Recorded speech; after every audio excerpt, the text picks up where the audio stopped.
Ladies and gentlemen, welcome to a shifty episode of The Gold Standard with Alan Mosley. And here's your host, Alan Mosley. You did it good. Blake and I were just debating right before the show started that we were going to call this a shifty episode. But if you don't pronounce that F, then all of a sudden we're kicked off our new network partners. Just like, wouldn't it be something if we got kicked off for being vulgar, but it was you that did it, not me? Yeah, I'm just saying. Things like that tend to be my fault, That's not true. Everybody, I have a bit of a mouth, but I've been doing good. So Suzanne and everyone at Cerberus Radio, patting ourselves on the back. We haven't dropped any F-bombs or anything since we joined the network. So guys, thank you so much for joining for another episode of The Gold Standard with Alan Mosley. I am your host, Alan Mosley, and you can join us on social media, which is facebook.com/TGSAlanMosley.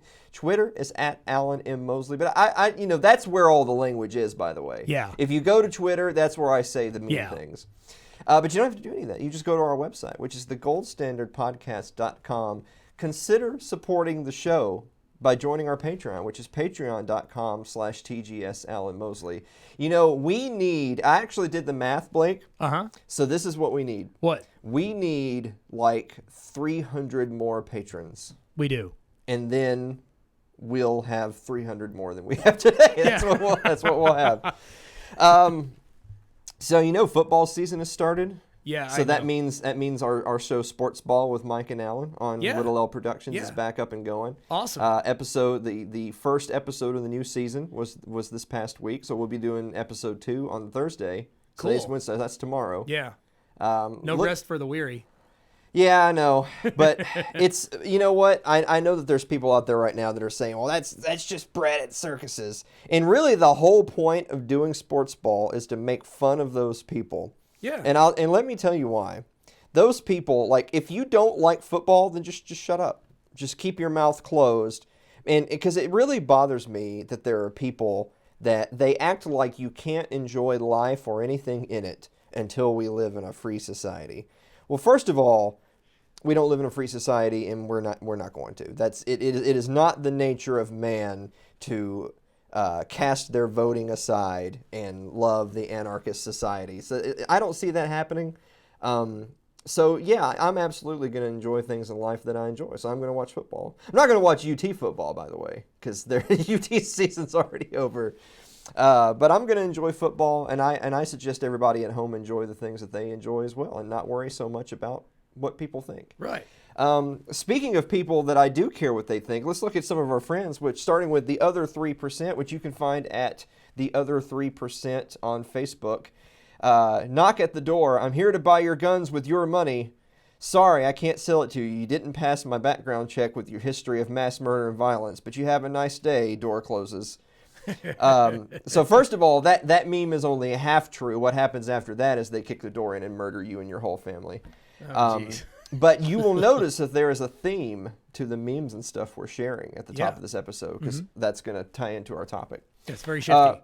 Our second friends are over at The Status Quo, Nick and Matt, who do The Status Quo. That you can find them on their website, which is thestatusquo.net. They just released on August 30th, episode 40, Diagnosing Planet Earth.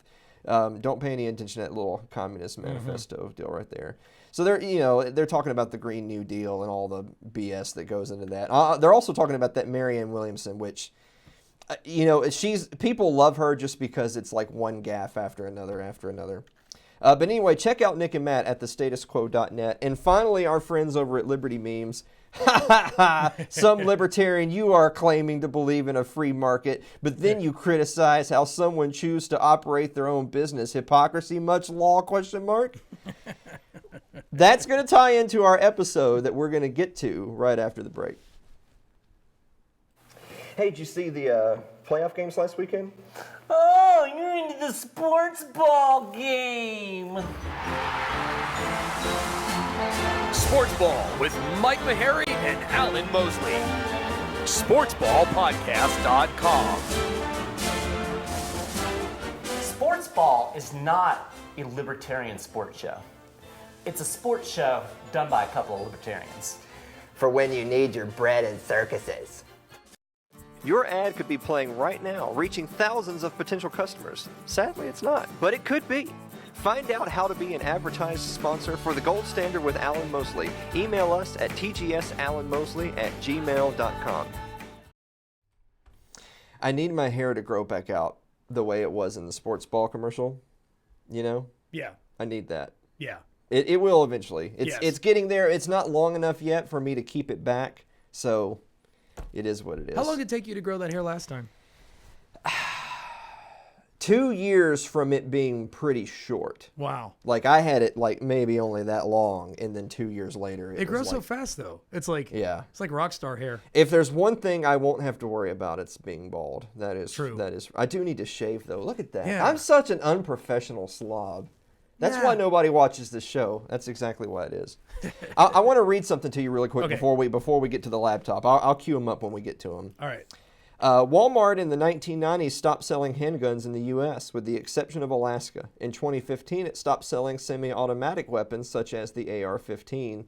Following the mass shooting at the high school in Parkland, Florida in 2018, Walmart stopped selling firearms and ammunition to people under 21. Now, you can see where this is going. Oh, yeah. Because we've had more mass shootings. And to be clear, they're a tragedy. And I think this is something that's lost a little bit in the libertarian community. You don't have to reverse virtue signal, is the way our friend Mance Rader put it just recently. You don't have to reverse virtue signal by kind of going on the offensive in the opposite of everything that happens. You can still show sympathy for victims. You can still say, that's a tragedy, and I of course I would love nothing more than to enact action that would cause those things to not happen. Of course, the disagreement being is I think if people were more armed and better suited to defend themselves, then less of those types of mass murders would occur, as opposed to disarming people, because you're only going to disarm, civilians who would not be otherwise causing harm. So you can have a disagreement while still showing sympathy for those who've had bad things befall them. It's just a quick reminder to those out there in the social media world who I don't think they do a good job of getting their ideas across by attacking instances, attacking victims, doing things like that. So, but I'm not talking about the mass shooting today, because you know what, it feels like we could do episodes every other week about a shooting if we wanted to, or about guns. So I have a little bit of a different take today. So I want to pull up the first article here. It's from CNBC. Walmart plans to dramatically step back from ammunition sales after horrific shooting, from Lauren Thomas. So they're discontinuing sales of short barrel rifle ammunition such as .223 and .556. Discontinuing sales of handgun ammunition, and discontinuing handgun sales entirely in Alaska. Alaska was the last state that had not had that. Now they do. Also asking shoppers to no longer openly carry firearms in the stores in states where open carry is allowed, unless they are authorized law enforcement. Now, I'm going to get to that in a second as well. So this was the announcement by CEO Doug McMillon. There was a big announcement on Twitter as well. And there's a couple of things that I really want to point out about this. The first being that they're asking people to not open carry in the stores. And of course it says unless authorized law enforcement. If there's anybody that should be disarmed, it's military and police. Those are the first people that should be disarmed. If anybody is deserving of a red flag because of the potential for misuse or violence, it's cops and military. But of course Walmart sees it the other way because they're just being good little slaves. And to the point, by the way, of the Liberty meme that we shared earlier, again, there's people that like to reverse virtue signal. And they would say, Walmart's a private company and we believe in private enterprise and the free market and they should be able to do what they want. Well, first of all, yes, if Walmart owns Walmart, whoever owns Walmart, the board and so on and so forth, then yes, they get to determine what goes on their grounds. However, first, I want to say I balk a little bit at the idea of disarming people. That is one thing that I think that there's more room for discussion when it comes to private property rights, because it really comes down to what trumps what. The private property right of the business owner to say, hey, you can't carry firearms here, versus the right of the individuals in self-defense to say, well, I'm not going to be disarmed anywhere I go. Now, the easy answer is that means they don't shop at Walmart. You know what? I got to tell you, Blake, I don't think I've shopped at a Walmart in probably 5 or 6 years. Really? I mean, it's a long, but you know what? To be fair, I didn't stop shopping at Walmart because they quit selling ammunition. I quit shopping at Walmart because I think it sucks. That's why. And I've used the analogy several times on other programs as well, that if you ever think for a second, I think I've spent too much time in the echo chamber of libertarian thought. Let me go out into public and get an idea of where the pulse of the nation is. My friend, go to Walmart. You go to Walmart, you will find a lot of people in there that don't give two craps about libertarian philosophy or the non-aggression principle or anarchy or private property or natural rights or none of that BS. You'll find a bunch of just, I'm going to end up saying something I shouldn't. It's going to get me in trouble, so I'm just going to stop right there. But you know Normies. What? If you need a dose of reality, go to Walmart. That's all I got to say. But I don't shop at Walmart, and look, if you want to boycott Walmart because of this decision or others, then great, go for it. But I will say, like I said, I feel like there's a little bit more discussion to be had on, yes, if Walmart wants you disarmed and you don't want to be disarmed, the easy answer is don't go to Walmart. But I balk at anyone, even when you're respecting private property rights, that somehow trumps the right of self-defense. And another way of looking at it as well is that, well, if Walmart says you can't be armed, then that means Walmart should be responsible for your safety while you're on their grounds. And I'm sure that if there was a mass shooting at Walmart, there would probably be some people that would want to sue Walmart. And I would say bravo. If you go to Walmart and Walmart says leave your gun in the truck or the car or whatever, and then there's a violent attack inside, then absolutely you should be able to sue Walmart because they did not provide for your defense while restricting your defense. So I think, again, there's room for discussion there. But it's not just Walmart. So we're going to move on to the second one here. Kroger Grocery. Now this one does kind of bother me because I do go to Kroger. There's not a Publix super close to where I live right now. I do like Publix. There's not one very near me. There's multiple Kroger closer to me than the nearest Publix there's some other smaller markets. We used to also have Piggly Wiggly around here. Now Piggly Wiggly's not near me either. There's one that's not that far away. It's a lot farther away from me than Kroger. True. Yeah. Krogers are everywhere. Well, there used to be a Piggly Wiggly like literally a minute and a half from me, and it closed. I know that there's people watching this right now that are like, what the heck is Piggly Wiggly? I forget sometimes that not everybody that watches the program is in the South with us. But you know what? You're missing out. I like Piggly Wiggly, and I like their deli, by the way. And now it's gone. So that just goes to show you that don't love anything because you'll lose it. You remember that from the gold standard right there. There you go. So Kroger asks customers to quit openly carrying guns in the stores. So that came from just this Tuesday. Kroger is respectfully asking that customers no longer openly carry firearms into our stores other than authorized law enforcement officers. You know what? Even the wording of that statement sounds almost exactly like the Walmart one, doesn't it? Yep. Down to the wording and the syntax and everything. It's almost must have the same PR team. Almost like it was prepared. Mm-hmm. Almost. Oh yeah. Hard to say. We are joining those encouraging our elected leaders to pass laws that will strengthen background checks and remove weapons from those who have been found to pose a risk of violence. So that's all you need to know. So Kroger is using their influence and their money and whatever power they may have to restrict the rights of free people. I will not shop at Kroger ever again. They're also openly accusing ordinary people who open carry as being a violent lot who are likely to cause problems.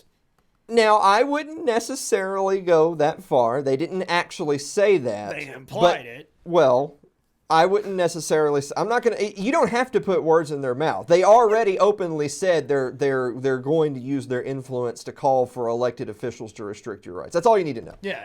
So I will never shop at a Kroger again. I know that there's some people out there that might be thinking, well, who cares, right? Like it doesn't. What what matter is it where Alan gets his groceries from, and what good is that one customer going to make to Kroger? I don't know, but it's no longer my problem, so I'm not going to be shopping there. There you go. And if you're thinking to yourself, well, but for the Kroger side of things, what difference does that make? Like, how does Kroger grocery store chain have any say in the politics of the country, in Second Amendment rights, which, by the way, the Second Amendment doesn't give you the right to defend yourself. You have that natural right. Mm-hmm. And who would they go to? Who are they going to be petitioning for that type of legislation to be passed?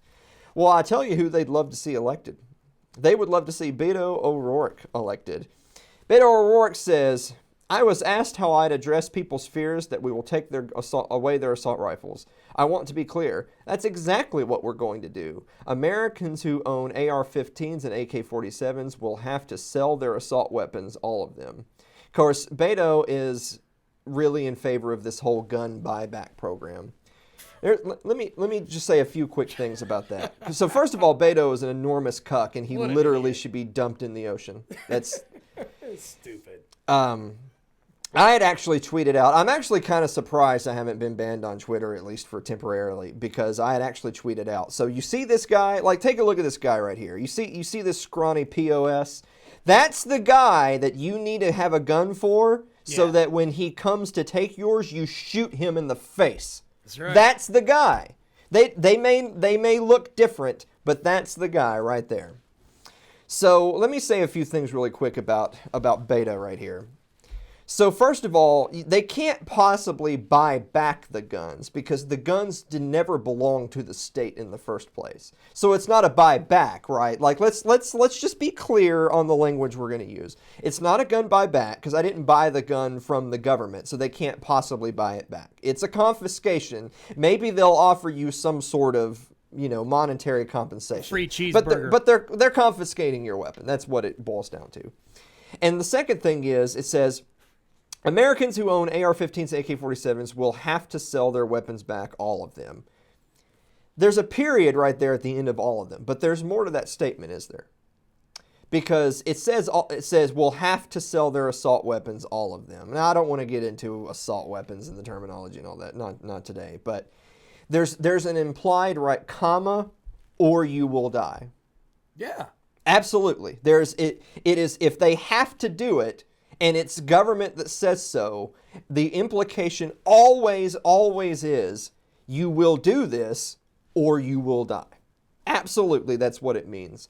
Never kid yourself, that's what it means. And that's the only thing that the state knows is violence. And they're very good at it, by the way. I'm not calling for anyone that's watching this show to go be a martyr, because you'll lose. And no one's going to come rescue you. No one's going to come to your defense. You'll die. Your family will probably die. Your dog will most certainly die. Absolutely. Right? Bye-bye, Fido. Your dog's the first. Yeah. He'll shoot your dog first. Bye-bye, Fido. That should be the tagline of the episode. You're awful. You're awful, Blake. Poor Fido. Fido needs a gun is what Fido needs. Yeah. Fido needs armor. But it's always implied that the violent force of the state backs up those types of comments. Now, Beto has no real power, but those types of people are absolutely gaining traction. And so I want to move on to a couple of other quick articles kind of on the opposite side of things, and then after the break, I'll finish up with sort of my hot take. So from John Miltimore over at FEE, we have mass shootings are a horrible way to understand gun violence. So something, I believe we talked about this on the show before, gun homicides have declined sharply in recent decades, but polls show most Americans are unaware of this fact. So this is kind of interesting. So this both speaks to the issue of fear-mongering and fake news and the corporate media, and it also speaks to why democracy is cancer.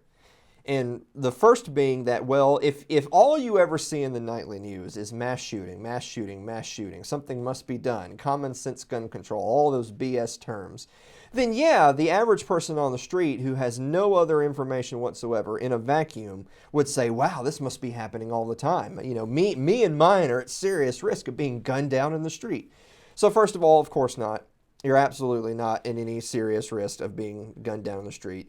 33,000 people are fatally shot in the U.S. each year, and of course, that's 33,000 more than we'd like. 2/3 of those are suicides. So let's be clear, two-thirds of those are suicides. And also, you can see in the charts here, so private gun ownership has steadily been on the rise, yet gun homicide rates have, for the most part, been on the decline, and generally continue to be on the decline. I believe I had read somewhere that you are 0.1% as likely to be killed in a shooting as you are in a car accident. But of course, you don't see Walmart shutting down their oil changes in their garages because cars are so dangerous, right? Right. I think I'd also seen the interesting analogy too that you're about as likely, or you're almost as likely to be killed by just a random lightning strike as you are in a mass shooting, like one of these actual mass shooting incidents. So that's it. So obvious. So the point being is that it's pretty unlikely. Don't let the hype lead you astray. The data clearly shows that gun violence, while it's terrible, and I certainly wouldn't wish that on anyone, it's not something that you should be seriously living your life around. Like, oh goodness, I can't leave the house because I'm going to be involved in a mass shooting. And there's another interesting article here too by Mark W. Smith, also over at FEE. That is, more people use a gun in self-defense each year than die in car accidents. In the USA, there are between 2.1 and 2.5 million defensive gun uses each year. He actually starts off with a really interesting analogy. How is it that so many kids raised on Harry Potter, The Hunger Games, Star Wars, and all the Marvel action figure movies manage to miss a critical point of the story?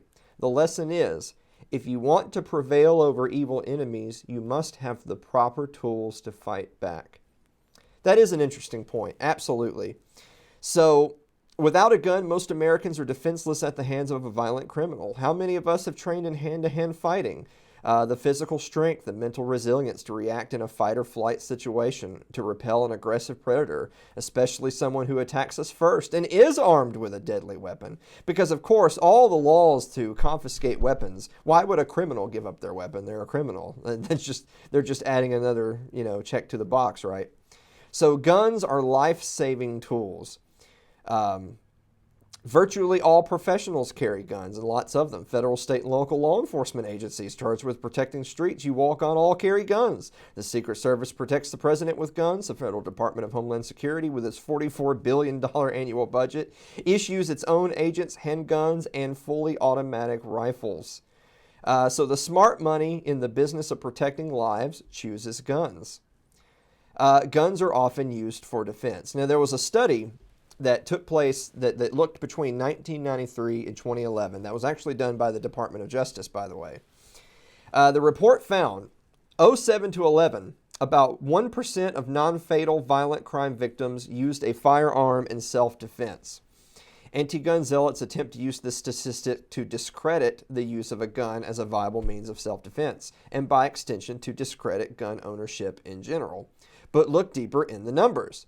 During that 5-year period, the Department of Justice confirmed a total of 338,700 defensive gun uses in both violent attacks and property crimes where a victim was involved. That equals an average of 67,740 defense gun uses every year. In other words, according to the Justice Department's own statistics, 67,740 people a year don't become victims because they owned a gun. He has in parentheses here, I suspect that if more states allowed concealed carry to be widespread, the number of instances of defensive gun use would be even higher. Absolutely. So the significance, 67,740 individuals use a gun in self-defense each year. Well, in 2016, 37,461 died in motor vehicle accidents in the United States. In 2015, it was 35,000. Mark Rosekind, administrator of the National Highway Transportation and Safety Administration, called those road fatalities a, quote, an immediate crisis. The administrator considers it a crisis that approximately 37,000 people are dying annually from car accidents, then saving nearly twice as many people through the use of firearms is simply stunning. So also, last little bit here. The Department of Justice findings about defensive gun use are very conservative. In 2013, by the CDC, the Center for Disease Control and Prevention, conducted at Institute of Medicine and the National Research Council found that defensive gun use by crime victims is a common occurrence. Almost all national survey estimates indicate that defensive gun use by victims are at least as common as offensive use by criminals, with estimates of annual uses range from about 500,000 to more than 3 million. In the context of about 300,000 violent crimes involving firearms in 2008. On the other hand, some scholars point to a radically lower estimate of only 108,000 annual defensive gun uses. So ultimately, the number of defensive gun use doesn't matter much to the anti-gun zealots, right? Whether the number is 67,000 or 2.5 million or anywhere in between, they'll do whatever they can to dismiss defensive gun use as insignificant. They want to focus only on the dead people lying in the street rather than those who used a firearm to remain standing. I suspect those people still alive would have a different view. This topic, I'm going to be honest, it gets old. It really does. And I'm reminded of something that one of my friends, who I won't name on the show because I didn't get his permission. I'm always good about that. He's a lawyer, and I know, right? Lawyers are terrible, just like Suzanne Sherman told us a couple weeks ago. But he had said to me that the tough things about these just on-again, off-again tragedies in the news is that they're always going to be politicized, and there's always going to be some action to drum up some legislation to restrict rights. And the problem with that is that you have to be ready to fight it every single time. Because all they have to do is get their foot in the door one time. They can produce the same piece of legislation to restrict your rights, and it can be voted down. And they can produce it again and again and again. They only have to get it through one time.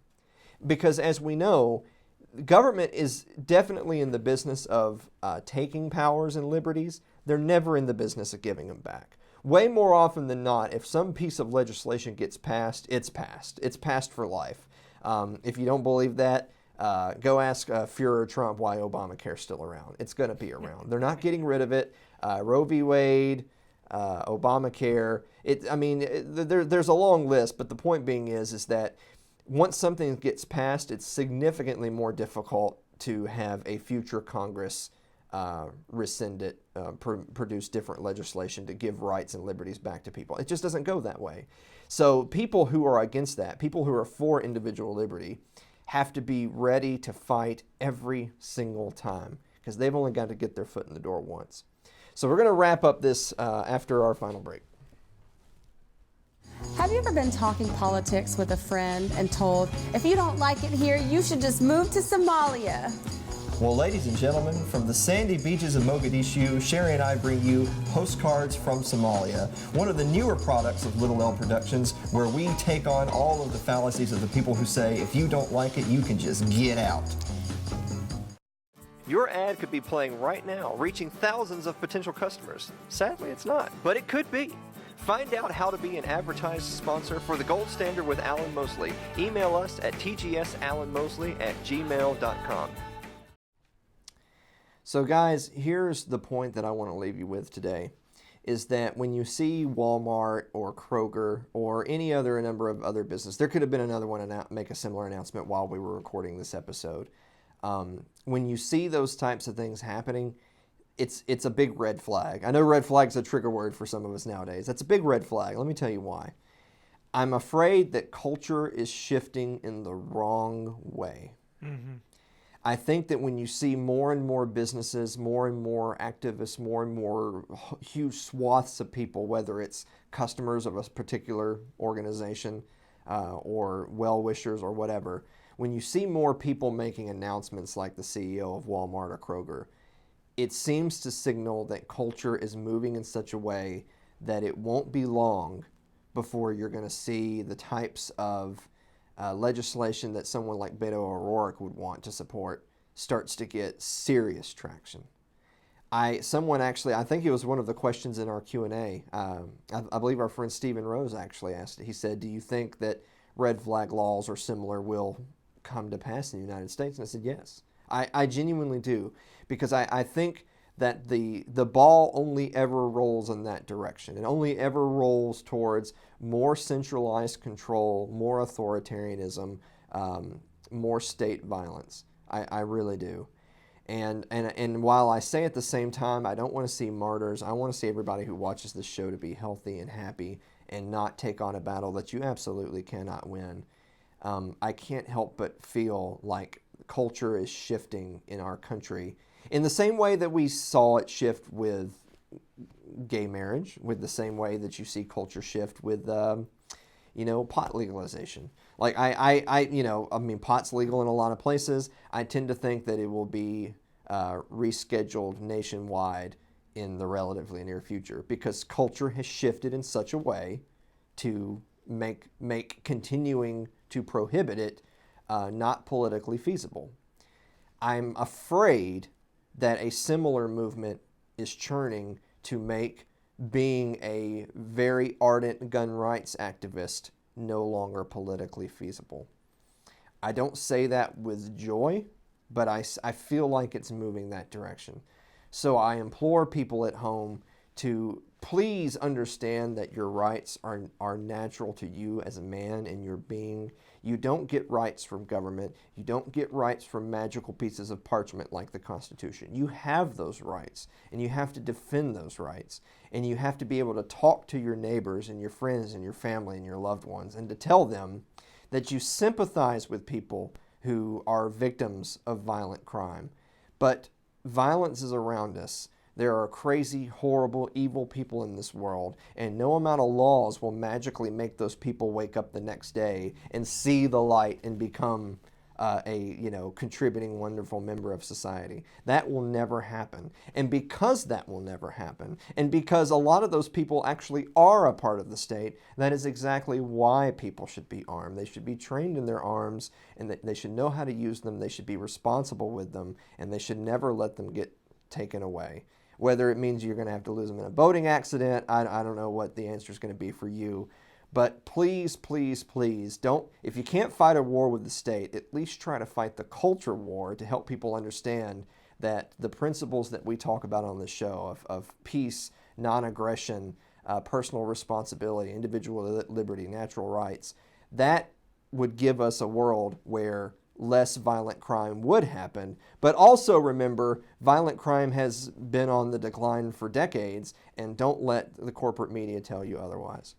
So guys, thank you so much for listening to another episode of The Gold Standard with Alan Mosley. You can find us on social media, which is facebook.com/TGS Alan Mosley. Twitter is @AlanMMosley, but you don't have to do any of that. You just go to our website, which is thegoldstandardpodcast.com, and we will see you next week.